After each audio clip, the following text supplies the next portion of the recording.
Good evening, everybody, and happy Seer Saturday. Welcome back to my channel. And for those who have been here a while, if you're new around here, welcome to my humble abode. Hope y'all are enjoying the view.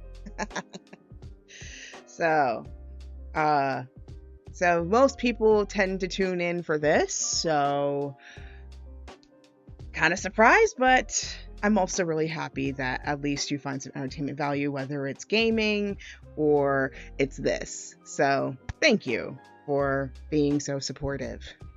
So today it is Seer Saturday. So before we even begin, I'm going to get started with explaining the parameters of how this works for those who are new to this shindig. Because I've gotten a number of new followers and subscribers, and some people don't really know how my format works. So I'm going to go ahead and explain this right to you. So, let me get my list up here real quick. Okay, so here is how my readings work here. So it's one question per person. So whoever tunes in, it's first come, first serve. But there's a little bit of an exception to that, which we'll get to in a moment. Number 2, you can ask me whatever you want, whether it's love, business, career, your own personal general check-in, etc. You can go as detailed, as long as you're not revealing too many personal details, or as vague as you want. The only things that I do not cover: no third-party surveillance. I do not do like this will they, won't they, is this person cheating, yes or no kind of questions, like that kind of stuff. No, don't do that. I don't do that. Secondly, no health other parameters: no health questions, no presumption of people's thoughts, etc. I am only using the data that is right in front of me and whatever you provide. I am not presuming anything, because that is disrespecting my credibility, and also especially is disrespecting the person you're asking about. If you are going to do a third-party reading, at least like for somebody else's request, please make sure you have their consent, because when you don't have their consent, it just feels like violation. Okay, just let's get out of the way right here. And finally, this is the third parameter. This is where the exception comes in, and this is where I gotta emphasize this, because people leave too early before this part, so I'm gonna outline this very carefully. So, if for any reason you have to leave early, that's understandable. So there's a couple of ways that you could take care of that. Number 1, you can just ask your question in the chat. And then I will get to it. I will see it and I will get to it. And I will pull for you. And the video on demand is never deleted. If it does get deleted on Twitch, it's always on my YouTube channel, DJ MK Off the Air, so you can watch it on there if you happen to miss it. The other way you can do it, you can also DM me on Discord. Either DM me directly or use Tarot Cues and Cues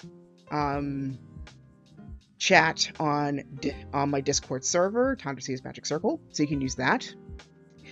Or number 3, which is a very last resort circumstance, but I have used it a few times, is that you have to tune in by the next Seer Saturday. So you could tune in tonight, you could tune in tomorrow, which is my Oracle forecast. I keep open 5 to 7 slots on Sundays, because I like to keep those short, because some people do just watch for the forecast and then leave. But yeah, you basically have until the next Seer Saturday. If you do not tune in by the next Seer Saturday, your name will be deleted. So in other words, your name will remain on the queue until next week, by which you have to tune in for a reading.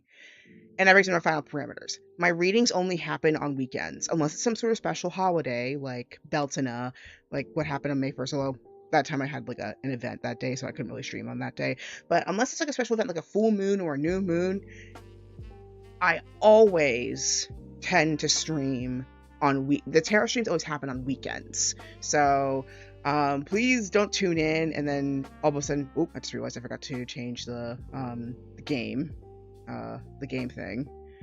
Just realized that. Thankfully I saw it before everybody else did. There we go. Fix that.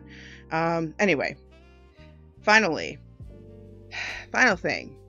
The readings happen on weekends. Unless it's some sort of special event like a full moon or a new moon or a fundraiser like I'm doing right now. The readings always happen on weekends. That's because I might have a lot of stuff during the week and you just never know what's going to hit.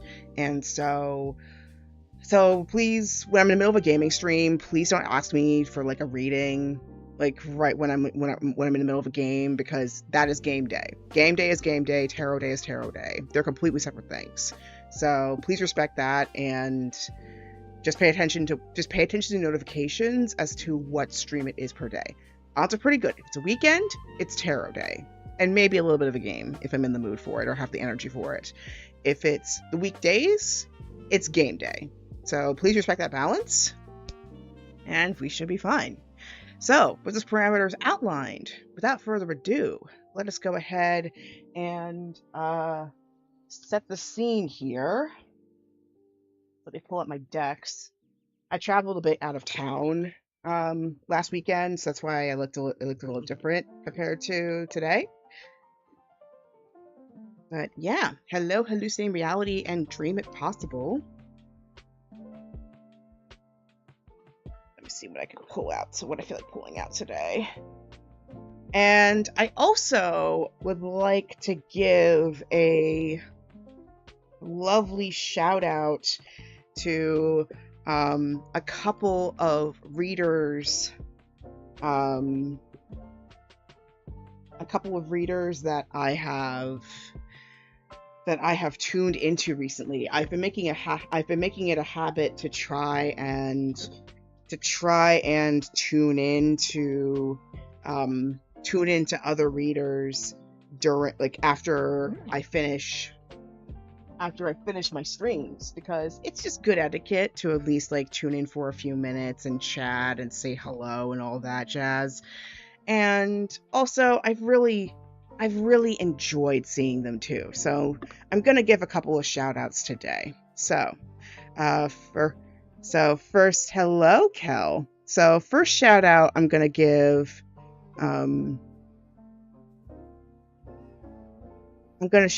to Luna Laney. She's an Australian YouTuber who does tarot readings. Who does tarot readings with a pretty interesting format too. It's pretty nice, and she really read my situation pretty well. And both of them that I'm about to mention, they're pretty new to the space too, both in terms of being readers and in terms of being on Twitch. So feel free to give them some love whenever they come on live. The other person, I don't know if I can do more than one shout out, but let's see. The other person that I really like, that I've been tuning in for the past, like, basically every other day. Like pretty much every other day I've been tuning into this person.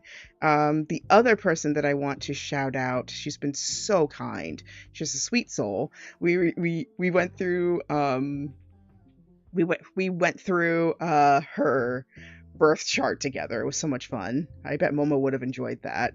The other person I want to shout out is Root to Rise. Activate under the 48 seconds for the other shout out. Got it. So I'm gonna give it a little bit and then I'll shout out her in a moment. But yeah, the other person I want to shout out is Root to Rise Tarot. She's a super sweet, again, super duper sweet person. She's also fresh to the tarot scene. She's been tarot reading for about a couple years, but she's been on Twitch for a few months. She gave me a couple of readings this week, and oh boy, the one she gave me yesterday was pretty spot on with what I've been going through recently. Kel would know. Kel was there during that, so. All right, I think it should be. I'll just wait a few more seconds to post her shout out as well. But But yeah, she also has this genius idea. I'll see if I can pull it off tonight, where she basically, like, whatever deck that she's reading out of, what she would do is she would basically stick it in the side of the box for it to stand up like a card stand, which is like, that is like S tier genius move right there. I might see if I can actually do that tonight. But yeah. I got black spots in your memory lately. Yes, that's the other person. There we go. Couple shout outs there. Luna Laney and Root to Rise Tarot. So both of those. Shout outs to them. They had really good readings for me. I really liked them. And they're sweet people too. I feel like the tarot community on Twitch is really awesome and really welcoming. Like, I feel like we support each other so easily, and I'm here for it. And I think it's also nice that, like, Twitch also has a very nice, like, shout out culture as well. So I really want to just keep that going, and because we are community is part of you and I, after all. So any ways I can help contribute to that spirit, I will do that. Check out CSC next after she's done working out her issues. Got it. Okay. Yeah, I'll read her next. It depends on ultimately how long it takes for tonight's stream. But yeah, let's go ahead and get to the queue, shall we? So, Louis Savoir has been on the queue for a little bit because they had a special request for a reading. I do have specific parameters for Louves when they show up, because what they're asking me to do is a very, very delicate situation. And so I really want to make this abundantly clear, because this is a hugely exceptional thing, because past me would never touch this with a 39.5-foot pole, but I am making an exception today because they have kept asking me about it. So it's like, you know what? I will do this, but in exchange, you have to do something for me with this, which is going to be ultimately for their benefit, because this is a very sensitive subject I'm covering that Louves is asking me to do. So that's why I'm like, kind of holding my breath, but okay. Without further ado, let's go ahead and jump into the queue for today. So first off, we got Fern, aka Hallucinating Reality. You are the first in the queue until Louves shows up. Your future self want to tell your current self. Okay, good question.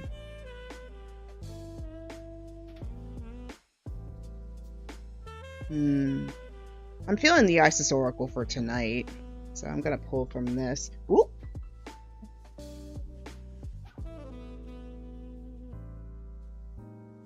That's what I pulled for myself the last time I used it.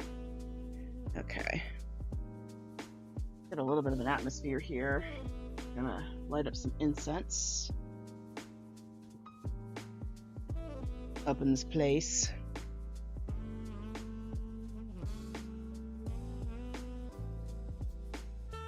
Yeah, there've been a lot of regulars today, like regulars recently. They've been like coming in a lot of times. Like Starry Momo, for example.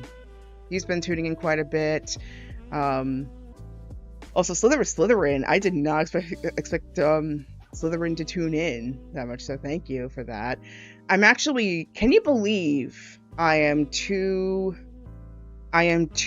followers away from 100, basically a small village of people tuning in. Can you believe it? Because I certainly can't. I definitely need to like get back into like a meditation prayer routine at some point, because I need to feel a bit more centered. Anyway. Alright, Fern.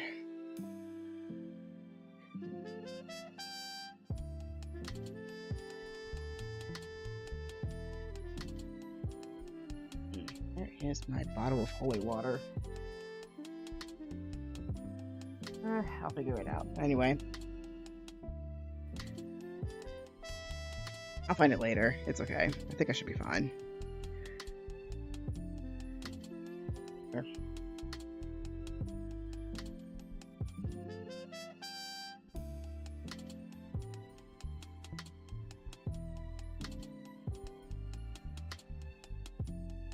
There we go. Much better. Okay. All right. All right, Fern. Let's do this.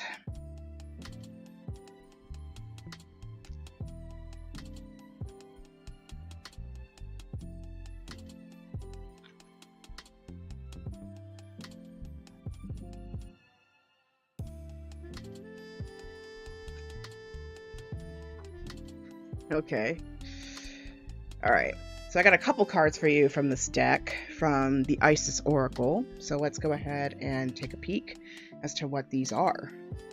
So, first off, we've got the Queen of Heaven, blessing from the Divine Empress of the Skies. I've never gotten this one before, so this is interesting already. So I got two cards for you.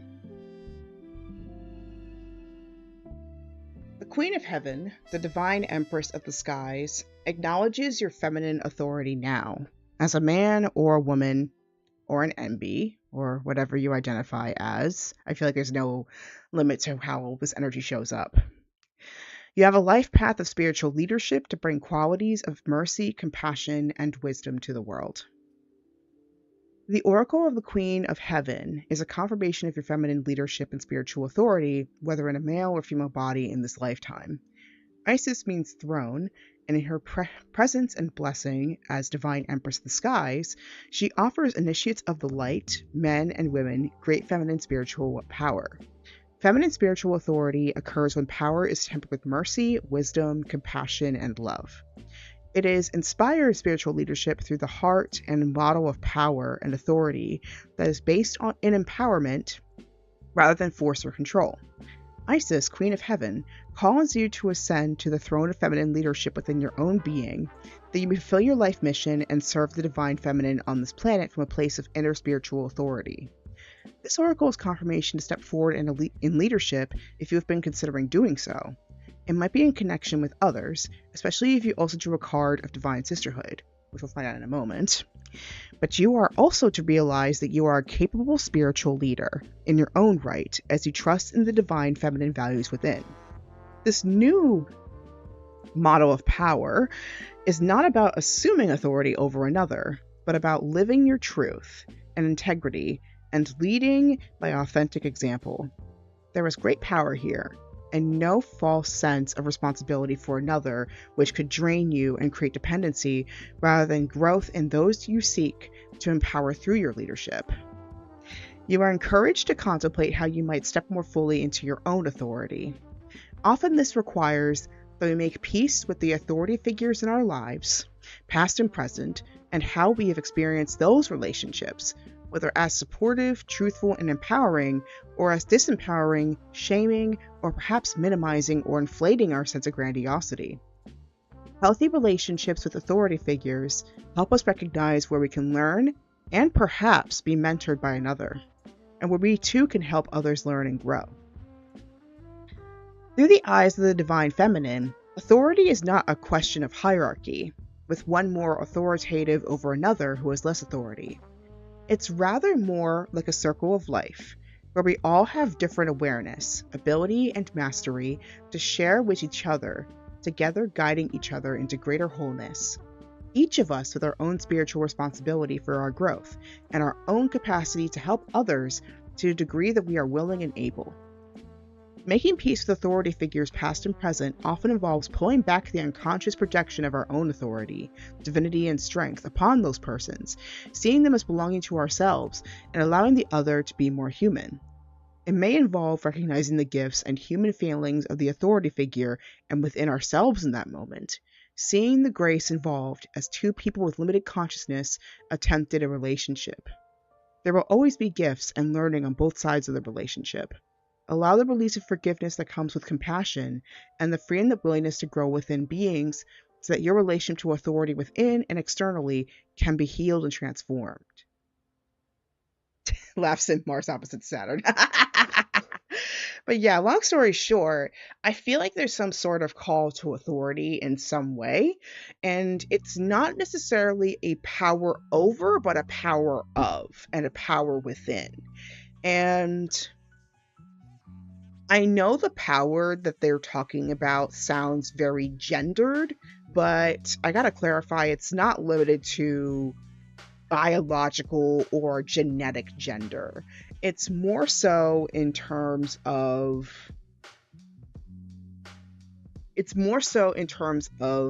approach. Like what humans would call masculine, it has a very overseeing, domineering approach, and what humans would call feminine has more of a co-creative approach rather than a power over, like, pyramid hierarchy ladder scheme. It's more so in terms of where do your natural strengths lie, and where do you need a little bit extra nurturing so that the strengths come, so that way it comes closer and closer to your strengths. Doesn't necessarily have to dominate where your strengths lie, but it could come rather close. And I think it's also, I mean, there are some parts, obviously, I don't like follow these oracles to a T, because there's some things that I don't completely agree with in this Isis oracle per se. But one thing that I do agree with, at least, is there needs to be a more nurturing relationship with what authority looks like. And it doesn't have to be like government or police authority. It's more so in terms of redefining what your relationship to power is.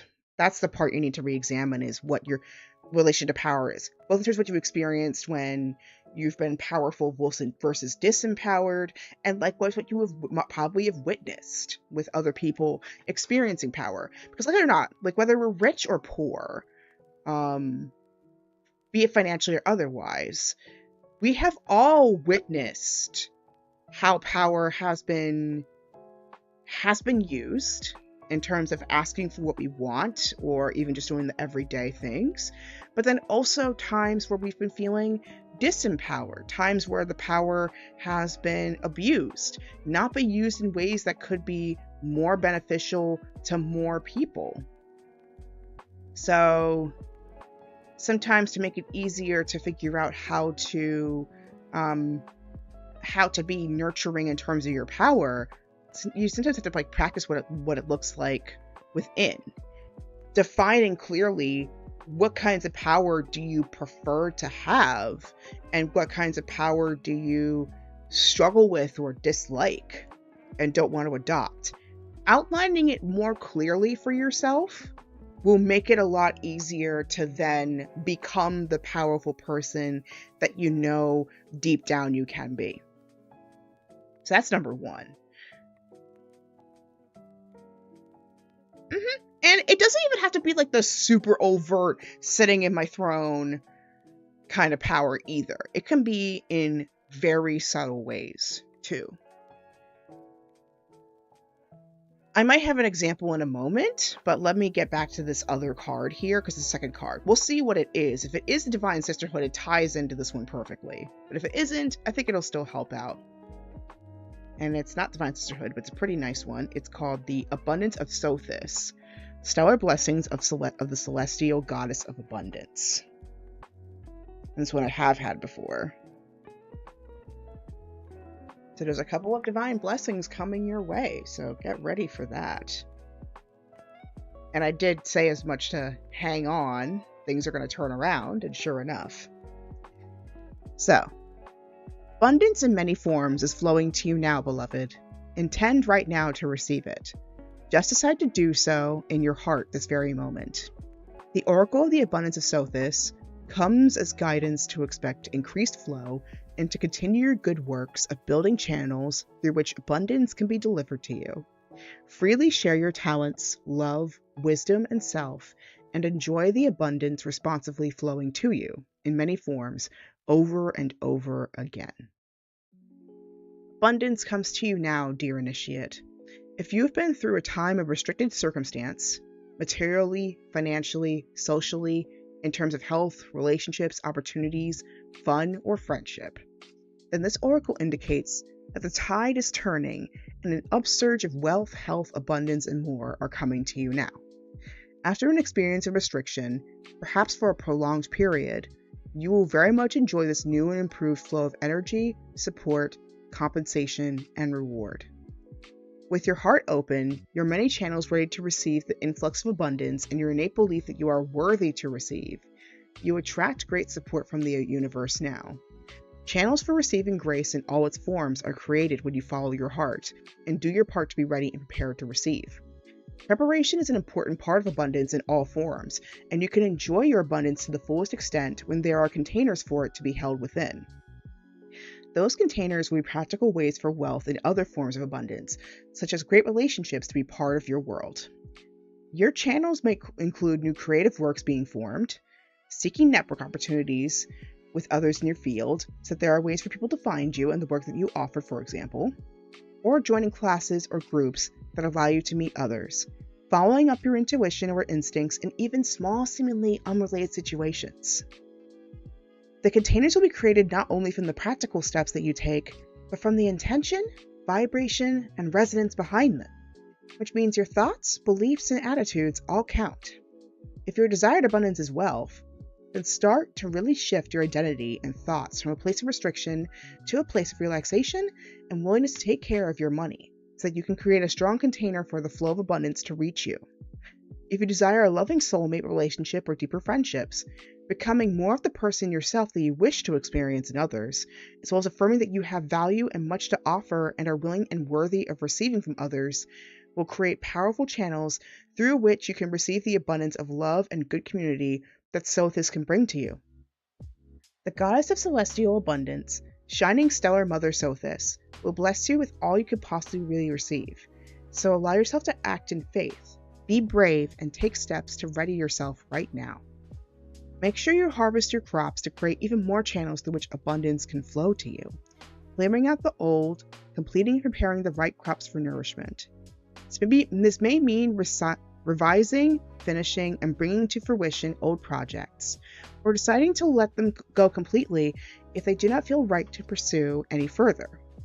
It might mean seeking fresh input or collaboration on certain projects, or feeling any sadness, guilt, grief, or anger over unfinished projects and letting them go completely. There may be still other projects that you feel in your heart are right for you, but not just now, and so they are released to percolate further in the cosmic womb. With this greater creative clarity and organization, your channels for abundance will be clearer and more receptive, and Sothis will have all the more room in which to bless and fill you. This oracle wishes to bring you great blessing. The ritual below will help you move into the best place within to receive it fully. So if you want to try it out, there's rituals for both of them. So that's the nice thing about the Isis oracle, is that there's at least a way you can actually practice these ideas in a sacred space if you want. So down the line, if you want to try them out, I can walk you through them. But yeah, I think that's the other part is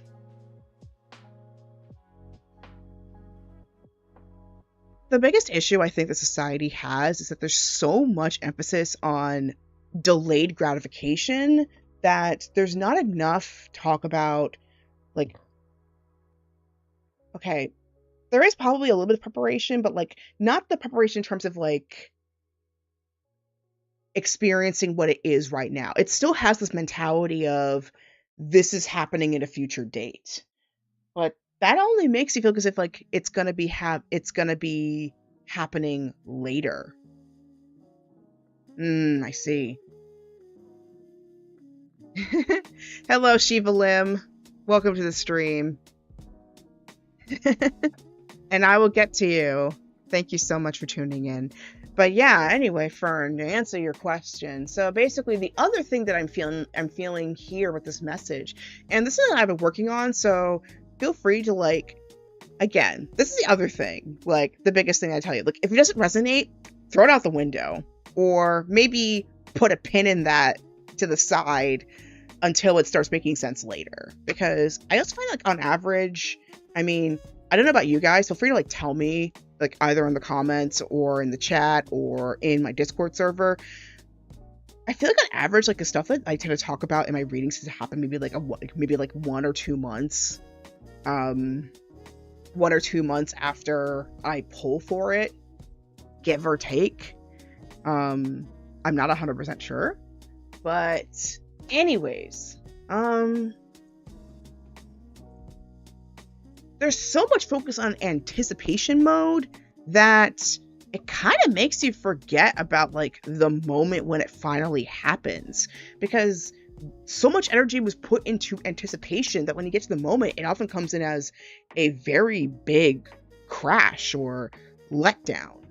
And so I think the other calling with Abundance of Sothis is, in addition to like, be prepared, there's something really good coming over.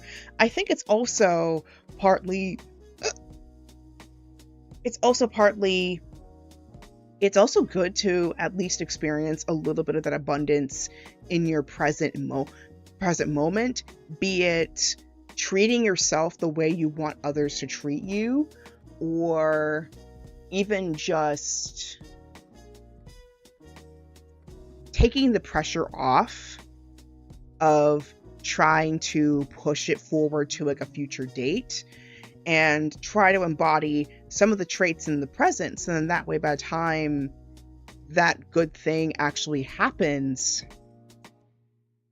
it's not such a shock to your system. If anything, I think if you are going to prepare for something, it's actually much better to give yourself more tools to figure out, add temple. Add temple. Sorry about that. But for those who are subscribed, we will get back. And for those who are on YouTube, we will get back to it. But yeah, I am a Twitch affiliate, so I have ads on one side, but on YouTube, I don't even know if YouTube even does live ads. I don't think they do. So it works a little differently over there. So y'all are just going to be seeing me chatting up a storm for about another minute, 45 seconds.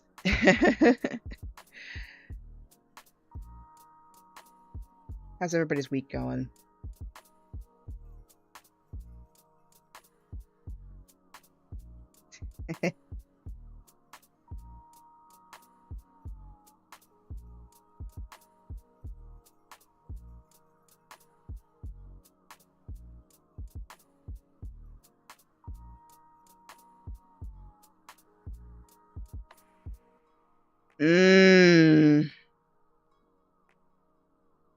Aw.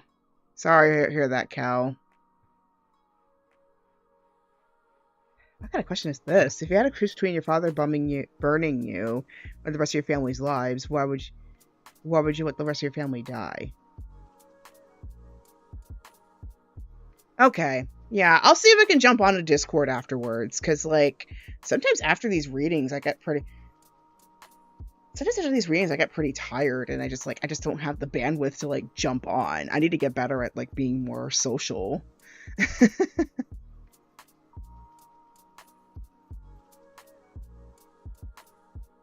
Okay.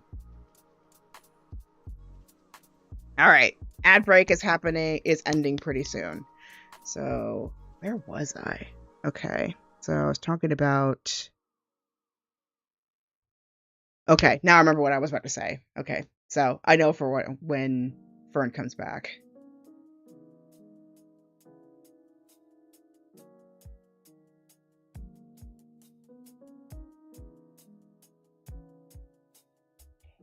Five, 4, 3, 2, 1. Okay, and we are back, people. Thank you so much for being so patient with my ad break. But yeah, getting back to Fern's answer to her question, I think if anything, the greatest focus you can do, especially when it comes to something like leadership and abundance. Like some big changes like that is, if anything, establishing more systems to make it easier to signal to yourself that you are safe in this new environment. Because when you're trying to make a change, be it in your work situation or a relationship or body changes or whatever it is, there's always going to be this some sort of sense of like something kind of resisting it, of like, this is not normal, red alert, trying to find somebody to bring it back to like homeostasis. But the homeostasis is not the place where you want it to be. And so I think, if anything, it's a good idea to maybe rehearse a bit more ways to signal to yourself you are safe. Finding ways to signal to your body, to signal to your mind that you are safe in this new space or this new home.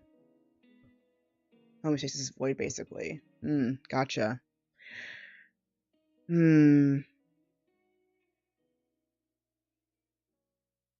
Yeah, the only other, I mean, I'm not an expert, unfortunately, in terms of like psychology and stuff. So I'm very basic. So the most I could really suggest for right now is maybe outlining how you would like it to feel, or maybe seeing, this is where I often say, maybe finding some examples.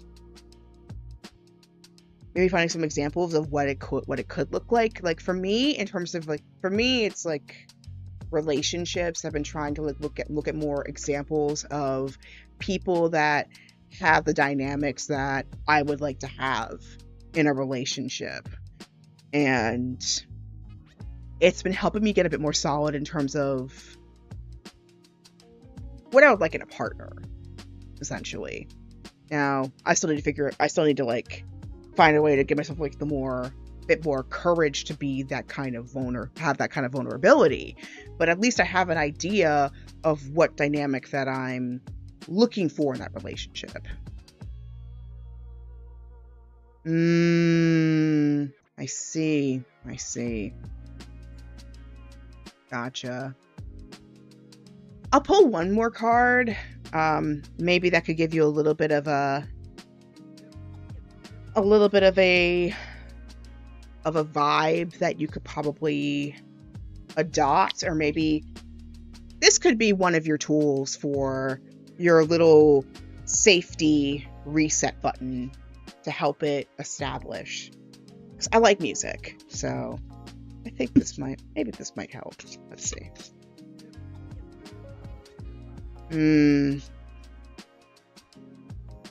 Your situation basically feels like mental oppression. And I guess to cite Jackie Chan Adventures, magic will be fought with magic. Similarly, maybe the mentality might need to be fought with a little bit of maybe fought with a little bit of more supporting mentality too, or something that understands. All right. Well, I'll give you a song here. Let's see what we got. Ooh. Almost fell off the table. So hopefully this will give you something that you can work with. Okay, so it's a woman. So sexy in my sweats, granny panties. So it's very much, this song is very much about helping you feel more comfortable in your own skin and who you are and who you can be, from what I remember of this song. Okay. And maybe this could be, I mean, even if you don't have literal support right now, this could be something that could at least give you something you can work with or play with. Yeah, I'm sorry it's been so rough. I hope at least like maybe between this reading and the and the song, it could help you a little bit. But yeah, I'm seeing leadership, and also there is abundance on the way from what I've pulled here. So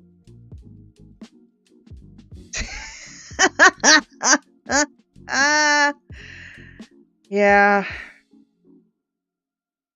But I think eventually it won't be that kind of I pray that it's not going to be that kind of norm anymore. I hope eventually you'll have a chance to finally breathe. I'll pray for that for you. I hope at least this platform gives you a bit of ease to get you through your week. You're welcome. All right. And with that, Dream It Possible, you are next, my friend. Tell me, what is your question?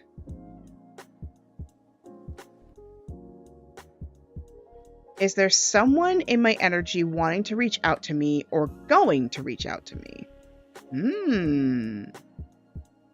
Interesting. Oh my gosh, Momo. Don't sign, especially in your vulnerable state right now, do not sign the contract. Please, no. We do not need a...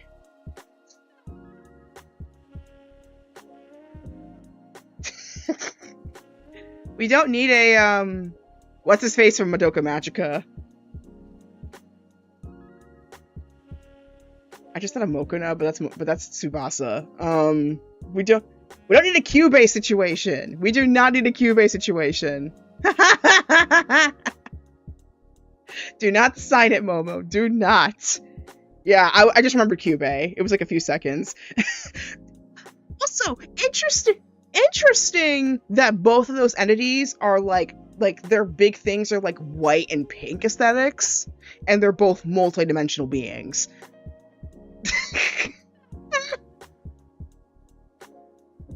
But at least Bokuna is actually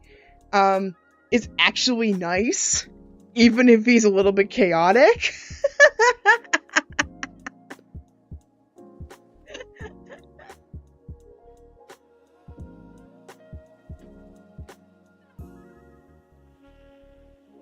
Yeah, now it makes me wonder who would win in a fight, Mokuna or Kyubey? Or even Mokuna, Kyubey, or Ryooki from Tenchi Muyo. Which one of those multidimensional beings would win?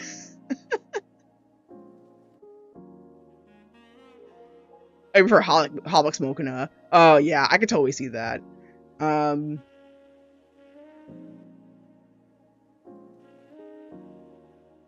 I think Ryooki, however, would probably win, because I mean, that creature turns into a gigantic ship with lasers. You miss Watanui.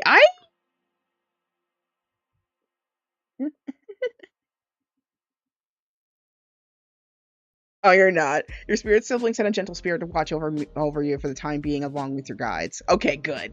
Good. Your spirit sibling did you a solid. So, for your Possibles question, I'm feeling tarot today. Which deck do I feel like pulling out?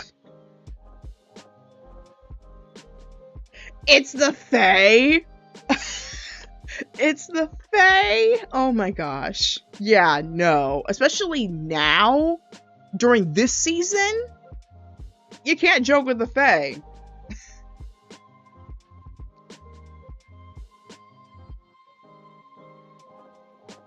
Uncelia incoming.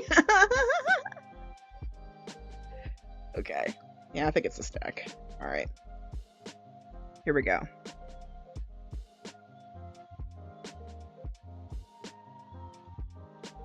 Oh god, no. Oh god, no. Okay, so apparently the first images of the Star Fox film came out, and yeesh. I feel like it's Sonic. I feel like it's like Sonic the Hedgehog all over again. It's so funny tweeted that. Somebody tweeted that. Okay, I have to show you this. Okay. So, this came up on my feed just now, and I'm like...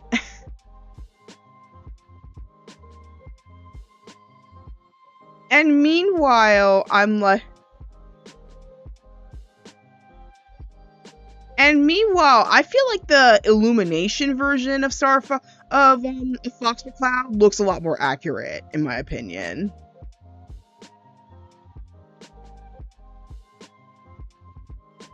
But yeah, once again, it's Star Fox 64. I don't get why.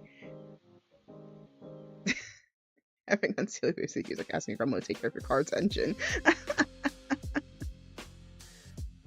But yeah, it's like, I get Star Fox 64 was basically like the basis of a lot of like the later Star Fox titles, and I know it's like such a critical title to the series, especially since a lot of tech for the SNES doesn't cross over, but come on, can we go beyond Star Fox 64? Can you just try something completely new even? Or maybe even a remake of the SNES version? Maybe go a bit more in depth with that. Or, yeah, that's what I'm saying. The one from the movie looks way better than this. And I haven't even watched it yet. But it looks way better than this, for sure.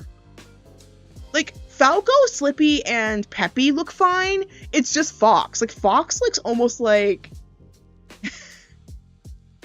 I hope Nintendo's just pulling a Sega, and just putting this initial design to kind of piss people off to get press, and then they put the real thing in there.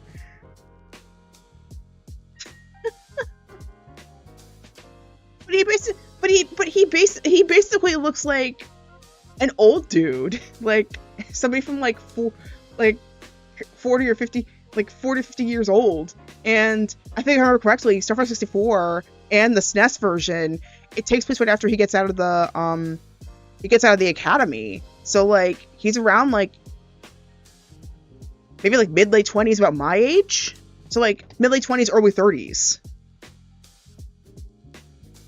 Like he's pretty young. He's supposed to be pretty young, and he looks a lot older. Like I get like he was trying to be much more, like they were trying to be much more realistic, but you got to be a bit more. It's got to be a little bit more cartoony, I think, for it to work for a game. It's getting Uncanny Valley.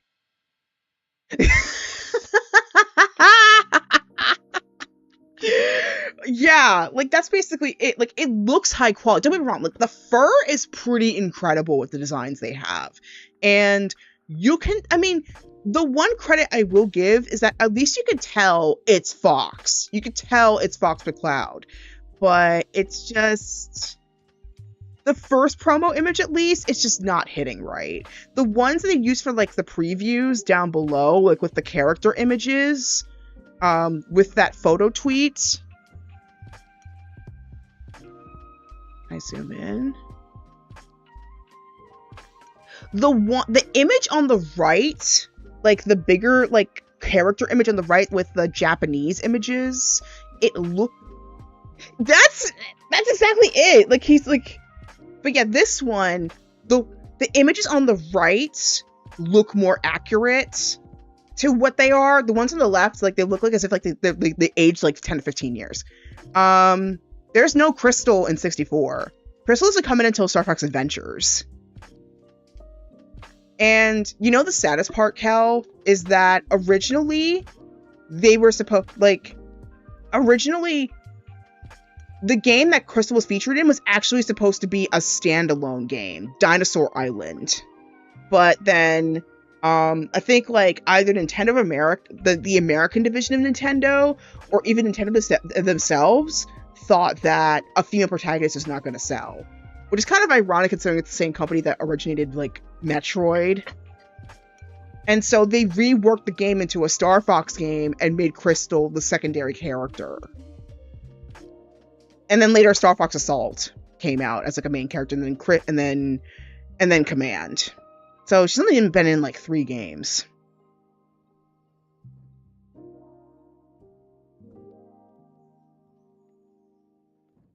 Anything. I'm wondering why Farah hasn't made more appearances. But anyway, getting back to topic, and also hello, Sugar Plums. I feel you, bud. I feel you. Tea and hope, mostly tea. But yeah, getting back to Dream It Possible. About your question about is someone in your energy wanting to reach out or going to reach out to me. I can't really do a yes or no question. But I can at least give you a vibe as to what's going on. So let's see. So we got the Hermit. And then let's see the other two.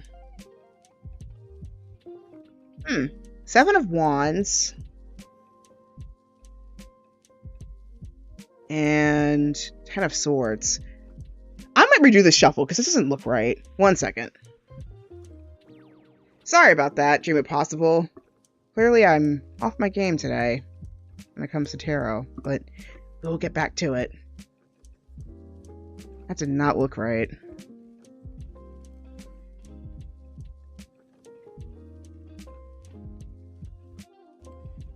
Because okay, Hermit kind of started making sense at first, but Seven of Wands and Ten of Swords, I was like, what the heck? Okay. That makes no sense.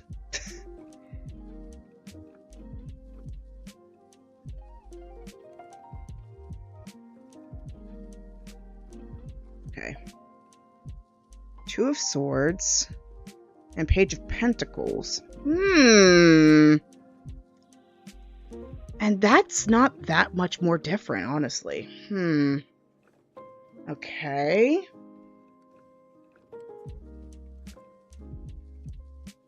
Interesting. Because, like, with the Hermit, I tend to associate it more with, like, introspection, self-reflection, that kind of stuff. And kind of, like, going within for guidance.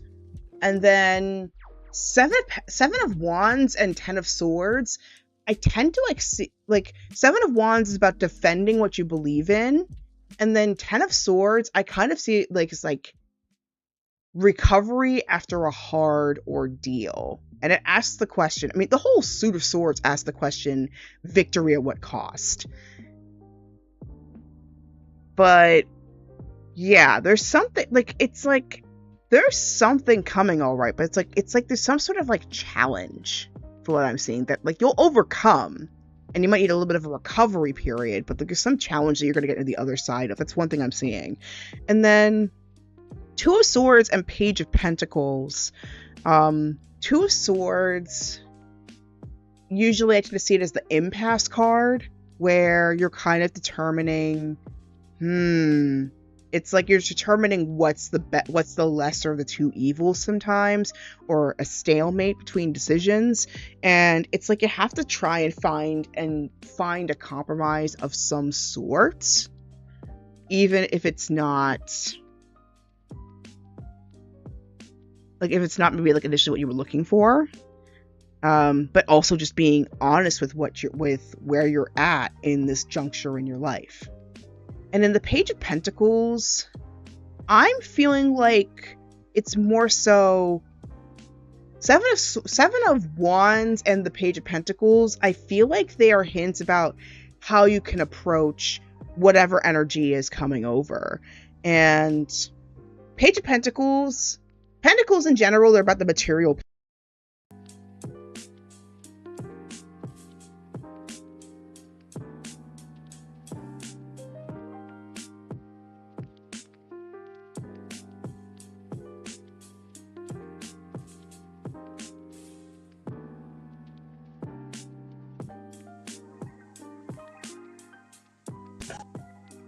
That was weird. Okay. Sorry about that.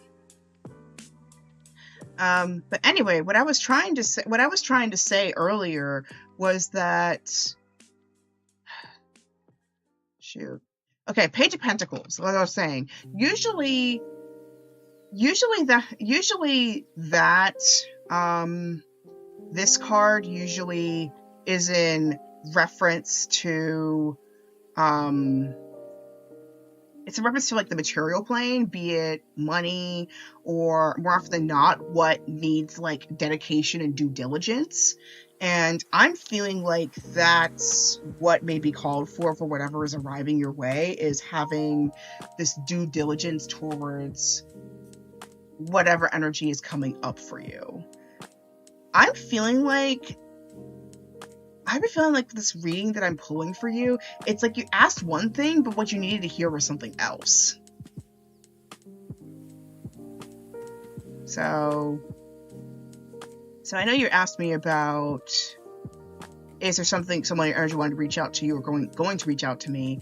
I think it's not really about like someone reaching out, but more so about what's approaching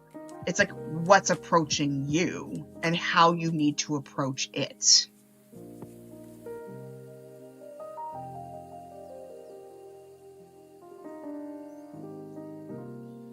Hey, watching Ghost Whisperer and the deaf guy gets the poltergeist activity wrong and it throws you the wrong way, like they have to fit stuff for drama. Oh my gosh, I wish Hyun were here, because I mean, they're a huge fan of shows like Ghost Whisperer. I liked Ghost Whisperer too, up until, well, Aisha Tyler was no longer on the show. I couldn't keep going after that. But then I also liked Medium a bit more too, because some of the stuff they use in there was pretty clever. Like, some of the episodes were really clever in that show.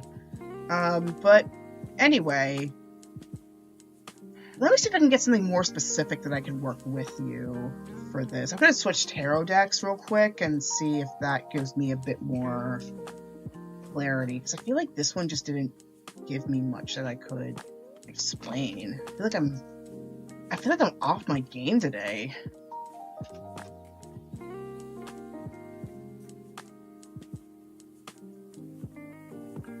Let's see. Three of Swords. What the heck?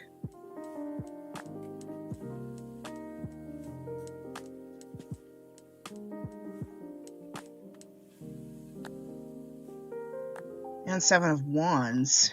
Once again, Seven of Wands came up again. Yeah, Drew Possible, have you been going through something recently?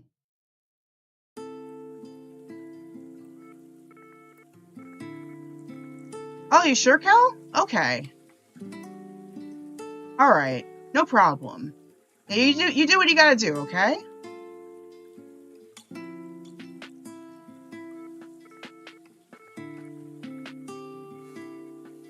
Yeah, no, this is feeling off.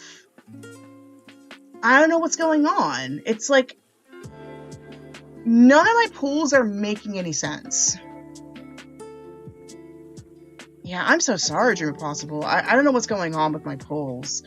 Let me try... There we go. Okay, now my mic's working. Let me try at least one more deck and see what's going on. But it's like these recent pulls, they're just not clicking.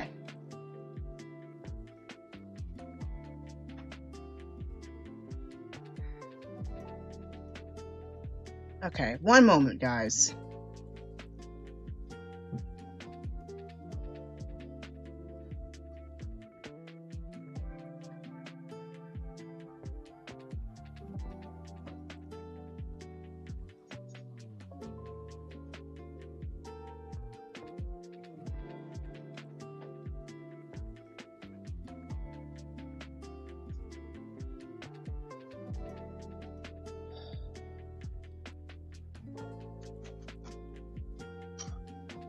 Oh, hey, Sugar Plums. Cal needed to get some time to ground. Yeah, Cal needed to get some time to ground, so you're next in the queue instead. So, hope you don't mind about that. But I'm trying to answer Dream It Possible's question, and for some reason, like today, I've just been really off. Let's see.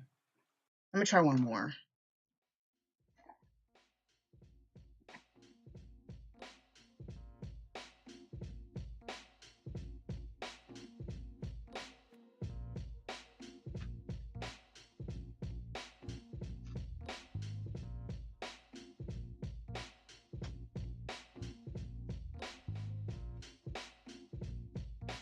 Okay, I hope this works. I am so sorry to Impossible. I don't know what's going on tonight, but okay. This feels much more what you're looking for this time. I think I just need to pull out the right deck. So I got two of these. Man Holding a Heart and Healer for the Ages.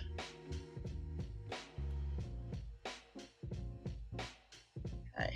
I'm gonna go ahead and read these out. Let me see what the ad. Let me make sure there's no ad break happening. No ad tempo happening soon. Okay, good. All right. So, Man Holding a Heart. Both of these I've never pulled before. So let's see what we got.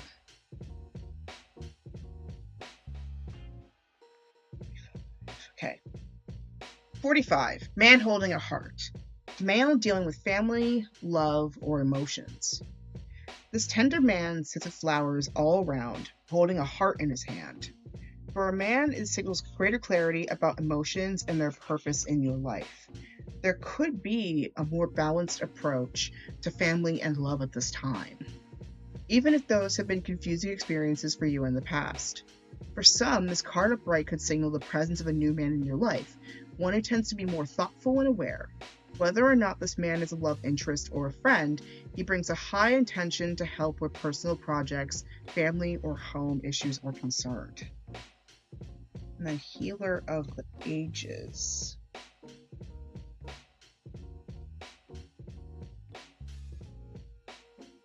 D1. Health and Vitality. This powerful being brings the force of ancient wisdom and profound healing. The light of the divine consciousness pours from his hands and heart, flowing to you with love and a powerful healing intention. This amazing entity is with you now, bringing resolution to physical, mental, and emotional ills, helping to unblock stuck energy and revise your life force. You may have felt the strong presence recently, or you may just be opening to the wonderful sensations now. You can call upon this emissary of miraculous transformation whenever you need vitality, balance, or renewal. Know that at the deepest level, an important healing is taking place. Now, I don't know if these are like two separate beings or the same one, but clearly there's someone very significant. I feel like, yes, there is somebody significant approaching you. Be it they could be a significant healer too, but they also give me the vibe of like somebody who is very emotionally sensitive and who will help you learn how to establish emotional sensitivity and boundaries as well. So that's the vibe I'm getting from this person. So that's what I'm getting. And maybe the other cards, either there might have been some energetic residue I need to clean up, or there could be some things that you may need to watch out for as you go through times of this as you prepare for this person coming into your life. Because this process can bring up a lot. It can bring up a lot of things. It can give you a chance to reflect. You may need to protect what is important to you. Or maybe this person could help you learn how to protect the things that are important to you. But regardless, seems like a very significant figure is coming in. So yeah, and I think the other part that I talked about with the Page of Pentacles and the Two of Swords, I think that one especially would still be relevant in some ways, because sometimes you might come to an impasse with a person, and you may also do like your due diligence to make sure that you are still tapping into what your wisdom, what your intuition, what your knowledge tells you. So there's all of that to keep in mind as you go. So I hope that answered your question. I know that was a little bit chaotic earlier, but I hope that helps.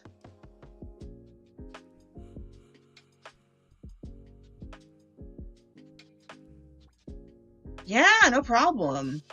Yeah, it's something I don't typically pull that often, so I hope that at least it gives you some clarity that you can take your next steps. So with that, Sugar Plums, if you are ready, you are next, my friend.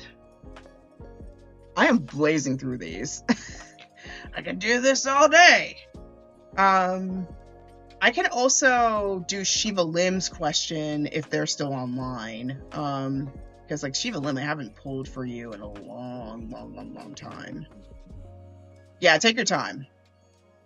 Okay, looks like Shiva Lim left, but thankfully they put up the question. So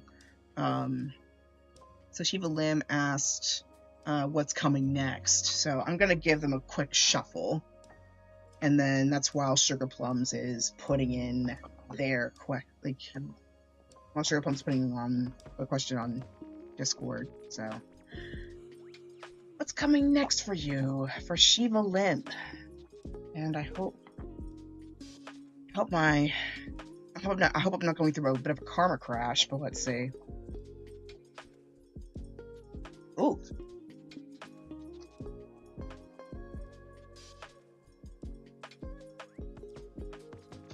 Yeah, I wish there were like apps like this for YouTube, but like it's like each site has its ups and downs. Like Twitch has so many ways to customize the page to make it useful to like whatever it is you're doing. But there is a bit like I feel like I'm noticing there's a like compared to like back when I joined Twitch, there's been a lot more walls recently when it comes to new creators. And of course, like with it being like a gaming service and also kind of running at a loss, there's like some streaming frontiers that it's kind of limited in being able to go on it. And then YouTube, I feel like the streaming has gotten a lot better. It's even been able to do like HD stuff, no questions asked. Once again, much like Twitch, there is a bit more of a boundary when it comes to like certain things. Like you used to be able to like stream, like live stream if you were like, I mean, at least live stream from your phone, regardless of how many subscribers you had over your weren't partner. But like you have to be a partner now on YouTube if you want to do that, which is annoying, or have at least 1,000 subscribers, which is kind of annoying. So the most live streaming I could do was like via this. But yeah, also just the I mean, outside of like subscriptions, like the lack of customization really does kind of, it gets sad because like I feel like they kind of get left out of like fun stuff like this where you can just like join a queue and they're almost feeling like left out of the party in some ways, unless like they actually message via simulcasts like this. And yeah, search engine doesn't really help on Twitch. That too. Like you have to be like really precise when it comes to Twitch as well. So, for Shiva Lim, what's coming next for you? Here's what I got. So Shiva Lim, we've got 9 of Pentacles, Ace of Swords, and Queen of Swords. So, I'm seeing for Shiva Lim, there's a lot of new ideas coming in, I have to say. There's a lot of new things coming up that are ready for you to grab. 9 of Pentacles, that is like huge payoff when it comes to hard work and dedication and really great focus. And now your job, once this moment happens, is for you to decide and determine which things are ready to harvest and which things need a bit more time on the vine to ripen. So, and thankfully, you will develop the wisdom to be able to determine what is going to be ready to present and what needs a little more time to brew. Because the Ace of Swords is about new ideas, new things springing forth, your imagination sparking. And it's time that you pay attention to what your ideas are and take them more seriously, because they are going to help you make the next bigger steps down the road.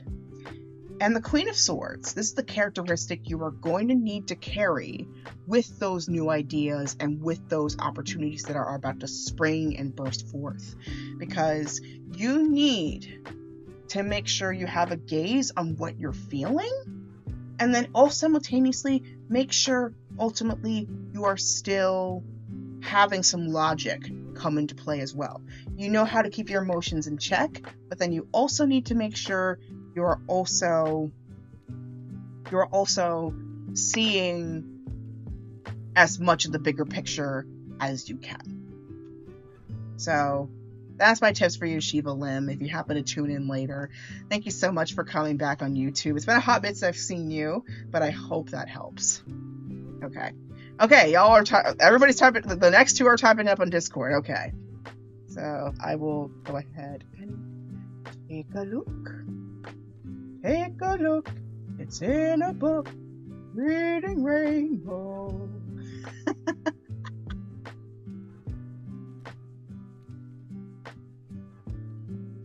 Ah, why? Okay.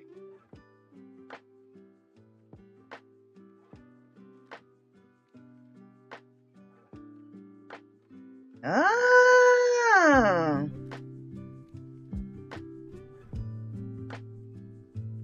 Okay. So for sugar plums, you saw a really cool place in the city that is hiring and honestly seems pretty cool. Any advice on what to do and how to appeal to whoever it is I'll be giving it in your resume for the day? Oh, congrats, sugar plums. I've been applying to jobs too, so. Hey! You only know him as Geordi LaForge from Star Trek? Yes. I love that show. I am a huge Trekkie.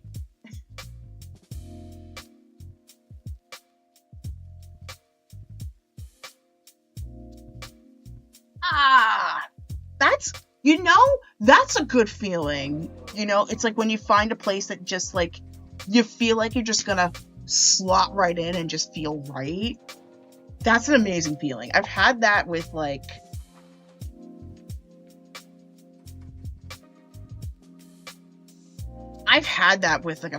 a few stuff that I've done that like I'm so glad that I did them. Like there's like a bunch of programs. There's like a few programs that I did.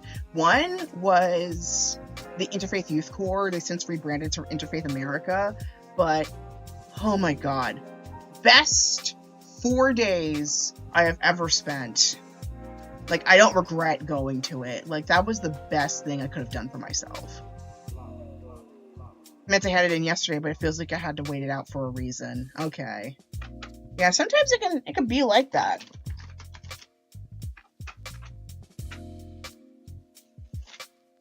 Mm-hmm.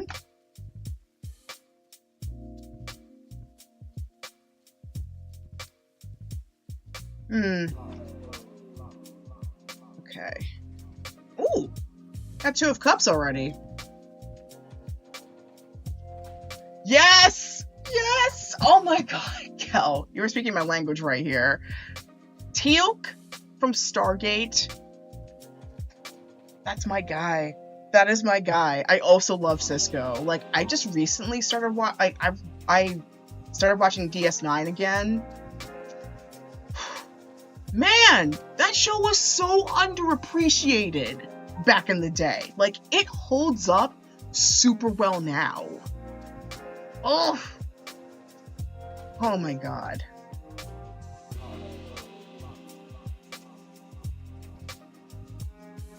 Man, like Cisco always has to call the hard shots.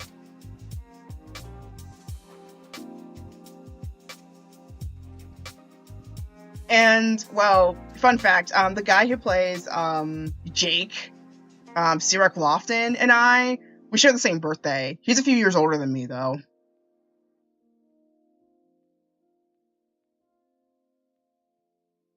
Like he's like one of the few people to actually share my birthday. And then I also I chat with John Delancey sometimes on Like, I used to chat with him regularly on Twitter, and I don't know if he's on Blue Sky or not, but I would love to chat with him a bit more. He's from Philly, so he like very much comes back for the Philly crowd. Okay, Sugar Plums, I'm super excited for you. Um, so I got the Two of Cups. That jumped out immediately. But then the other two that I got for you are Six of Swords and the World.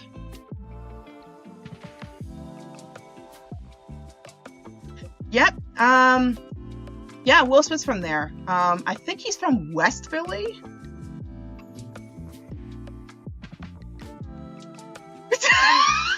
Yes! Oh my god. That was hilarious. Or even, I mean, speaking of time loop episodes, there was the one with a cameo from Kelsey Grammer, Cause and Effect, where they just kept on crashing into the same ship. And the famous golfing scene from Stargate, Chef's Kiss. Like, that's like, it's very 90s, 2000s humor. Like, Stargate, I'm honestly impressed that show even lasted a decade.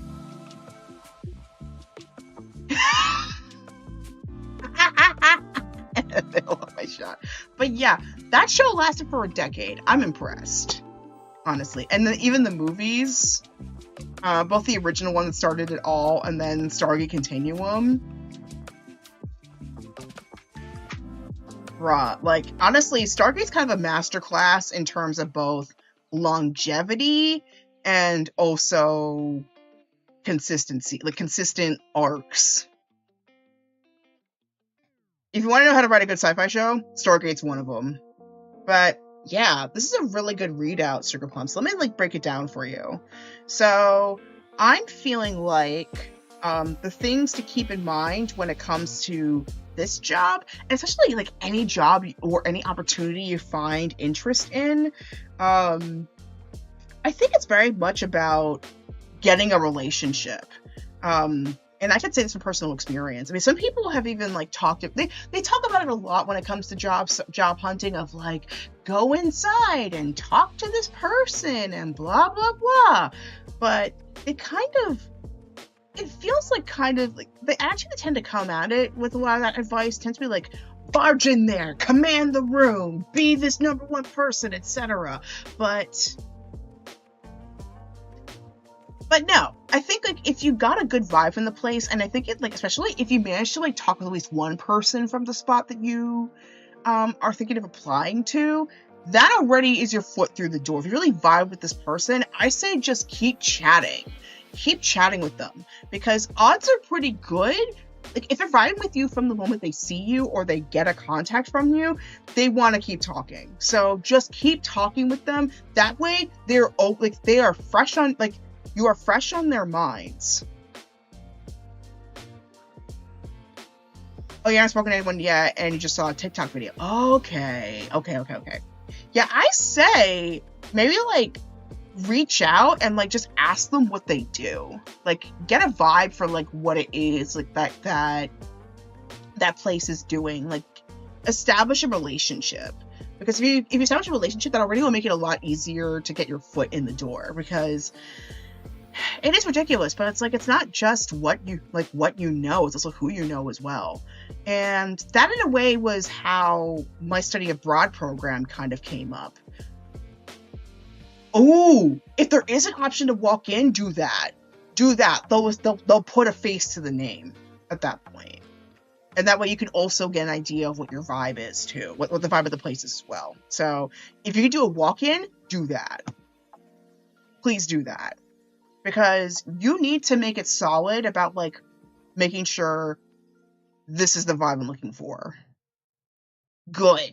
So that's the first piece of advice I can give you with this.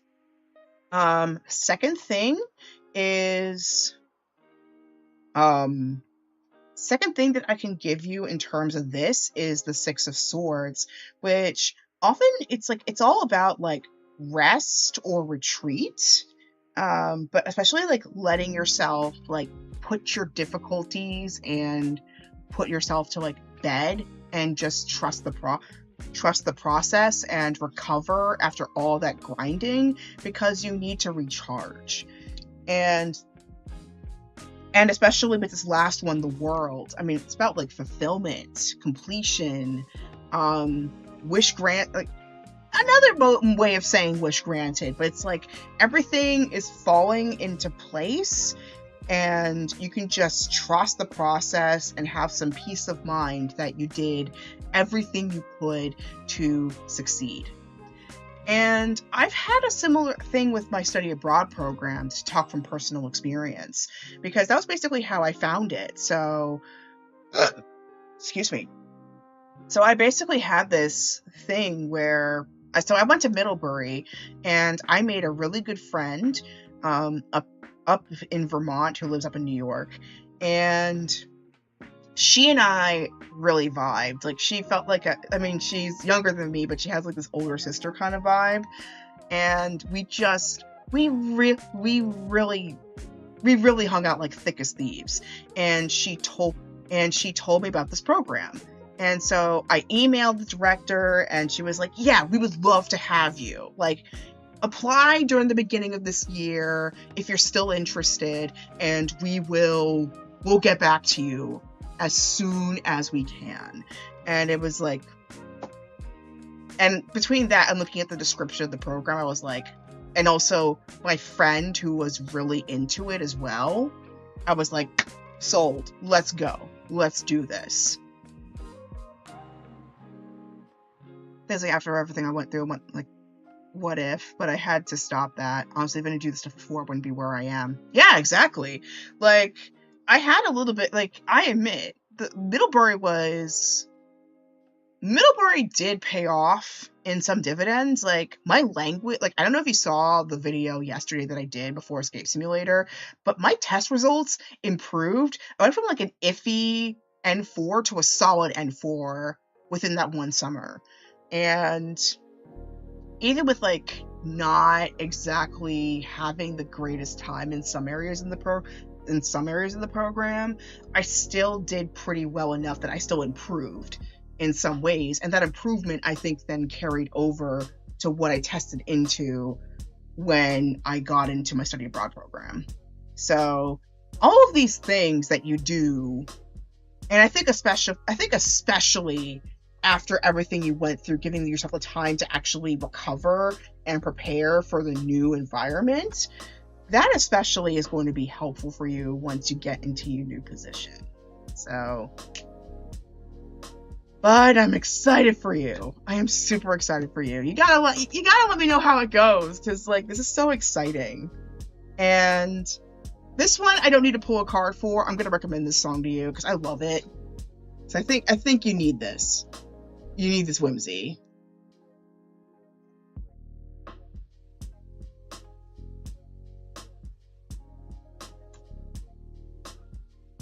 Yeah, try this song. It's called Daydreamer. I need to pull out a card for this. I know you'll like it. But yeah, I think you can do it. I know you can. And if they don't take you, it's their loss. So go for it. Go for it, bud. You got it. All right, Cal. I got you. So.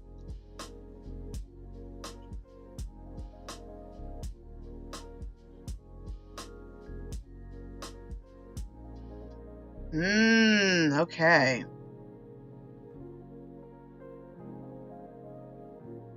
And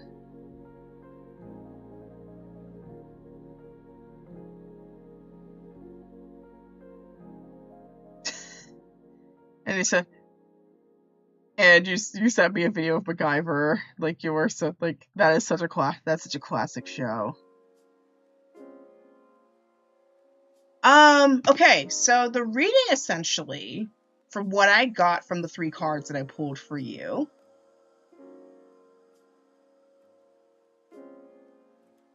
yeah, I think it's like a call for you to be yourself, like, be yourself with the people that you might work for. Check out the vibes of the place that you're working for. Let yourself rest and recover, especially from the I just like rest and recover, especially from like the things you've been through up until this point, so that way you can shift into the new energy a lot more easily. And yeah, it's like kind of a trust the process kind of deal, that like that whatever it's gonna be, it's gonna work out. Okay, you said watch the video first? Got it.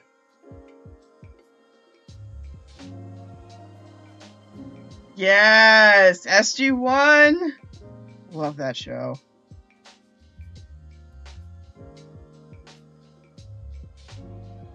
Anytime.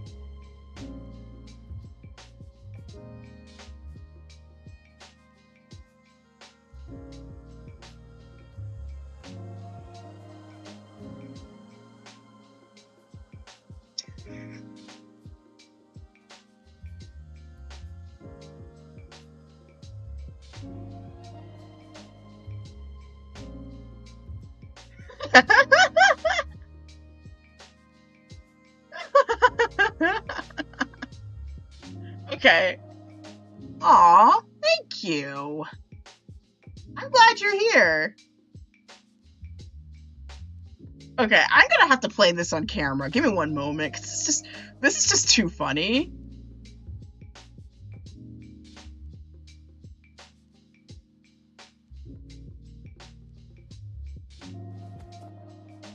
This is just too funny. I'm gonna have to play this on camera. Give me one moment. You too. Thinking of doing a spring cleaning of who I am following.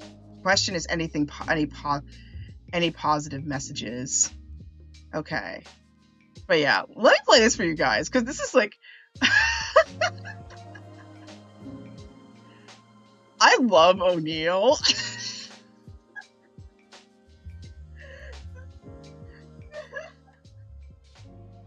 Okay, I have to play this on camera. Give me one moment. This is just too funny. And I have not seen the old sci-fi logo in like a hot minute. Okay. I remember the biggest one that I set up was the very first show I directed, where we were chipping away at the ice. In one of O'Neill's lines is, "I don't know what to do." And she just looks at him and goes, You spent 7 years on MacGyver and you can't figure this one out? We got belt buckles and shoelaces and a piece of gum. Build a nuclear reactor, for crying out loud. You used to be MacGyver, McGadget, McGimmick. Now you're Mr. McUseless. Dear God. Stuck on a glacier with MacGyver. Stuck on a glacier with MacGyver. Oh man, I love the old school bloopers. I miss them so much. I feel like they've died recently. Like, you barely see bloopers like this anymore. I wish they came back.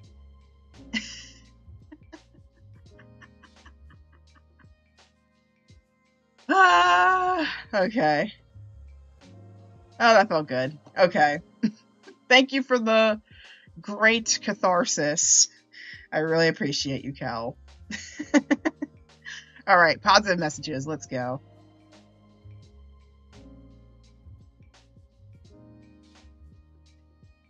Yeah, please post them on the Feel Good memes too under my server, because gosh, now I feel like we're watching Stargate SG-1 and SGU and SG Atlantis. Gosh. Now I have to. I need to get back to the SG-1 stuff, like the Stargate stuff again, because oh my goodness. And thankfully, Stargate's been making a really good comeback in recent years. Because like recently, I saw that Cinepals, which is like a reaction channel on YouTube.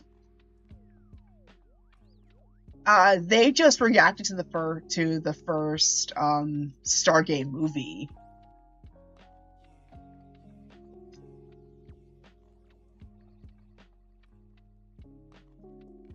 I've had to watch it, but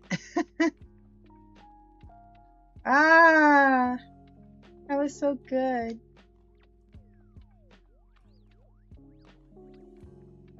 Stuck on a glacier with MacGyver. I love it. Okay. I'm feeling, for some weird reason, I'm feeling Sakura for you.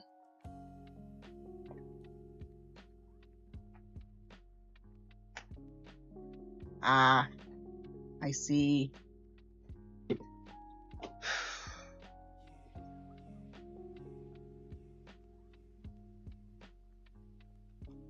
Yeah, for a little bit, it felt like I think it's only been now I finally feel like as if I'm finally chronologically all together now, because up until maybe last year or 2 years ago, it felt like part of my body was back in like 2019, 2020. Like, it was really hard to get bandwidth to the present. And it's just interesting because, like, now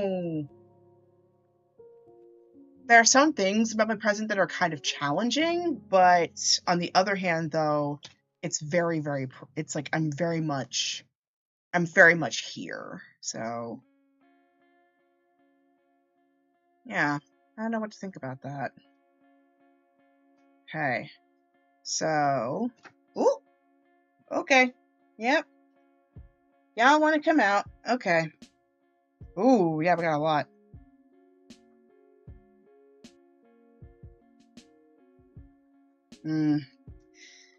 Yeah. Ever heard of Gnosticism, Cal?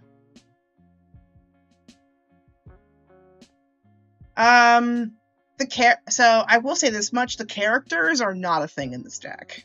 So it's mainly like the cloud cards themselves, not the characters. Excuse me.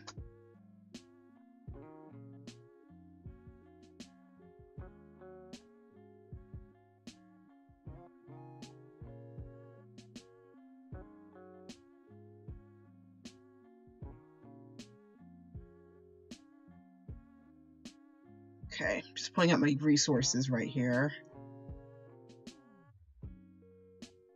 Which reminds me, I need to there's some stuff I need to finish up for my documents. But anyway, so I've got 5 cards for you, so I'm gonna go through them one by one because I find these cards can be as gentle as an oracle, but then also get as intense as tarot card as well. It's a nice balance between the two. I tend to use a combination of 2 creators, Mysterious Leroy and this Tumblr user named Foilmore. So the first card I pulled out for you, which jumped out, was The Shot, which is about aggressiveness, but also focus on the goal. So I think having something to work towards will make it a lot easier to deal with maybe the challenge or the void that you might be feeling recently with all of these changes. So, especially with that kind of divine absence, because that kind of sucks. But yeah, having something to focus on would be a good first step in terms of making that transition a lot easier on yourself and your system. So that's the first thing, having something to focus on. So, next card, we've got the Mirror, which is about reflection and renewal. With Mysterious Leroy's meaning, I tend to don't really have a goal. Got a lot of fun distractions coming up. Yeah, counts. That totally counts. So the mirror, I think it also has reflections. So I've got 2 variations of this card in my version of the Sucker card deck. There's the one without the ribbon, without Toya's ribbon, and there's one with Toya's ribbon. And the one with Toya's ribbon, I often associate it with, especially like self-reflection, especially through the eyes of the people that love you, the people that love and care for you. So definitely keep in mind like how people and your guides and the beings that you look up to, like, think about how they regard you and how they've loved and cared for you, and try to see yourself with that lens. See yourself how the people that love you see you. And that often makes it easier to like start nurturing yourself, because then you're not carrying the years of memories of mistakes when you look yourself with that loving gaze. And then that also in turn makes it easier to look at yourself with that loving gaze. And let me see.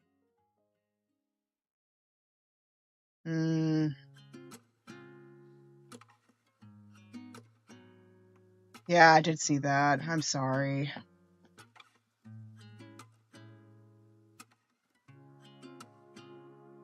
Yeah, that's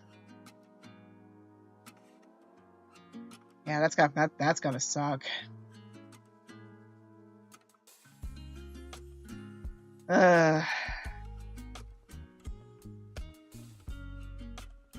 It's like waking up and seeing your favorite show canceled.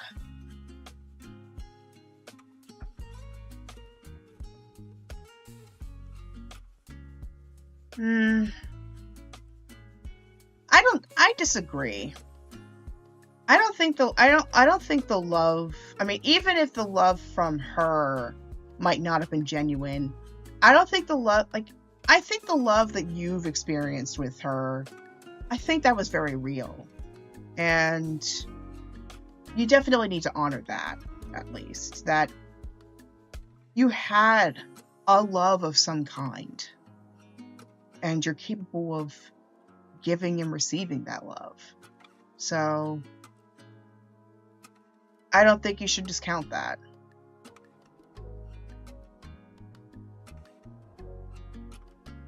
But let me go through the other ones. I gotta... Oh, 3 more. Oh my gosh. Okay. And it relates perfectly to what we're talking about just now, which is the shield. And the shield... Traditionally, I tend to use it metaphorically as almost like the Captain America shield or Wonder Woman shield, where there's very much there's a sense of self-protection and preservation that you might want. It feels like you might want to turn to, but there's a balance. There's protection in terms of making sure you're not being harmed, which is very important. But then there's an over-defensiveness to the point where you can't see the good that's in front of you. If you put that shield up too high to the point where you can't see the other side of it. So there is a balance when it comes to self-protection, especially emotional protection. So protect yourself, but don't overdo it. Because then, much like Pandora's box, it doesn't let out the good stuff. The good stuff come in. It doesn't let the good stuff come in either.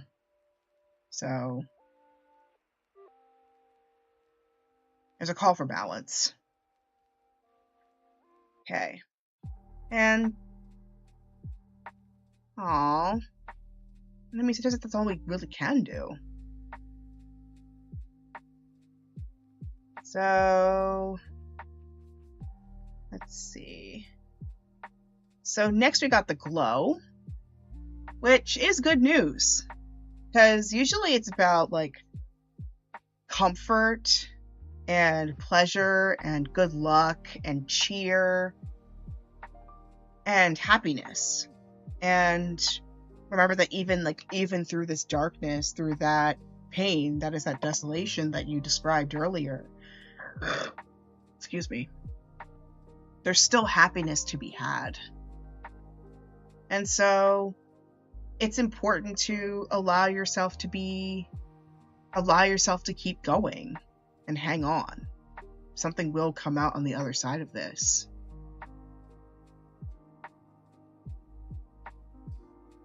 And finally, we got the bubbles. The bubbles are so cute. They're so cute.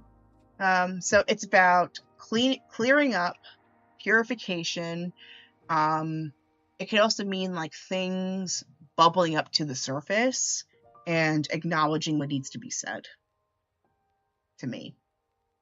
So in terms of domains from all these cards, we've got,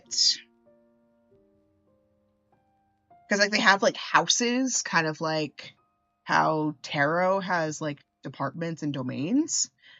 The shot is under the domain of the fiery, which is about action. The mirror is under the domain of the earthy, so it's very much about practicality and how to handle your situations. The shield, that's also under the earthy. That very much goes along with it. The glow is under the light, which is about encouragement, luck, and little wink nudge nudge to like keep moving forward and trusting yourself and trusting the process. And then the bubbles is under the watery, which is about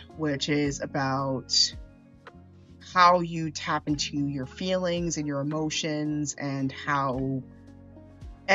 emotionally how you approach a situation. Yeah, I think you might need it, especially with the kinds of energies you work with. But yeah, I hope that answers your question, because I know that was a lot. I know that was a lot. But I'm sending you so many loving vibes. I hope you have that, especially when it comes to love.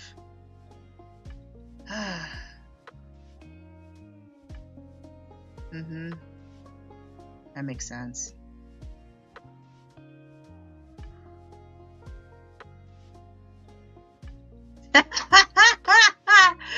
I knew it! I knew you were gonna be a last minute join, Momo.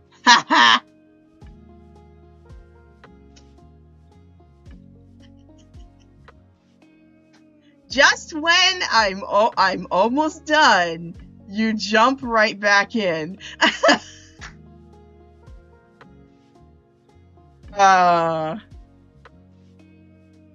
Anyway, welcome, Momo. So good to see you here. What's the question you got for me?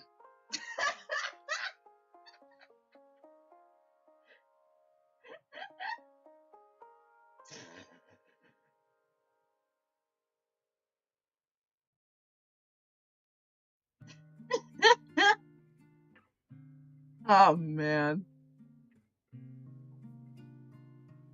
But yeah, it's good to see you here. Aww. Okay. I'll see what I can do. Okay. I admit, mediumship is kind of a fledgling ability for me. I mean, ever since you told me about it. And the funniest thing is I actually almost took a mediumship course. Not course, but like I almost did like a mediumship like workshop during Between the Worlds Sacred Space this year, but at the last moment I backed out. I just felt too nervous. which is kind of ironic considering that I went to this event led by Temple of the Spirits, which got inspired by Haitian voodoo, but it also covers like spirits and deities from all over the globe. And people were like channeling them. I have stories. I have so many stories from that convention that I would like to share at some point. And I know it's Ad Temple in the Twitch end, but yeah, I'm still kind of processing that, and especially like processing this thing. But yeah, I'm gonna do my best to see what I can channel from Artemis. So I'm gonna go ahead and during this ad break, I'm gonna go ahead and establish a bit more of a. Oh, it's incoming. Okay, I could just snooze it for 5 minutes. Okay, so I'm gonna give this a little bit of a moment to kind of percolate.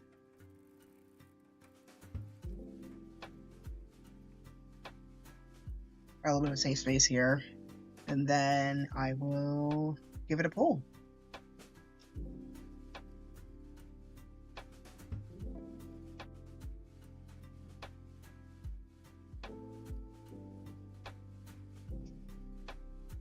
Yeah, after this I definitely need to get some food. I'm starving. I was roasting some veggies in the air fryer before all this, so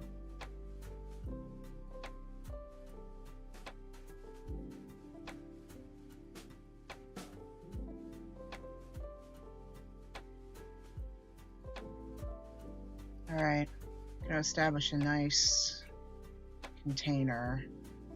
I've never really done channeling for animals that much. I've only done it maybe 1 or 2 other times. I think I described. Did I tell you this story, Momo? If I haven't, I'll tell you after the stream. But I think this is only like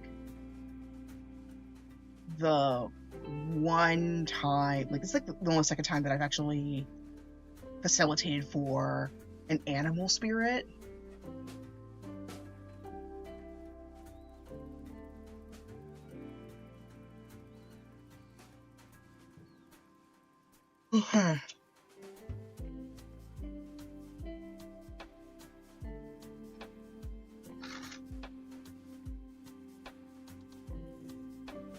Yeah, not the deity Kel. Momo's dog is named Artemis. Okay.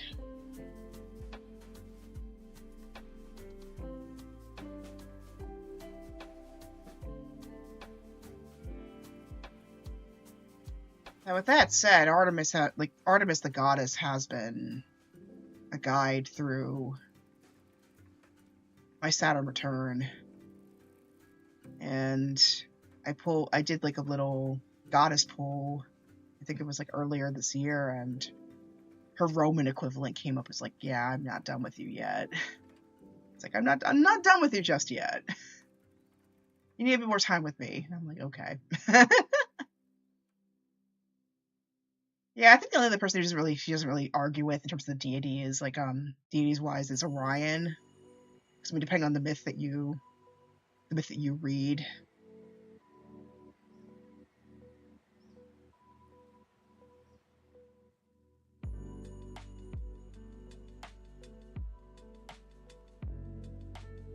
Okay, I think I'm gonna be able to do it.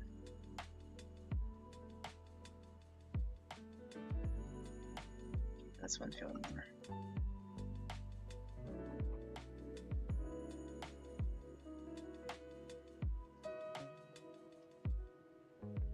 Yeah, I found out literally like right when I was about to stream, Sonic Mania, like the finale of Sonic Mania, and I don't know if you saw it, Mo, but like I was so in shock I had to like pause for a moment because it was like, oof. I didn't think that day was the day, and also that's the part that still hits me too, is that it hit on the full moon and on Beltana as well. Like all that happening. like, that's the part I still am, I'm still processing, because it's like in a way it's like in a way I still, like, it feels like Artemis reunited with her namesake in a way. Okay, now I have to look this up. I have no idea what an unseelie is. Ah, okay.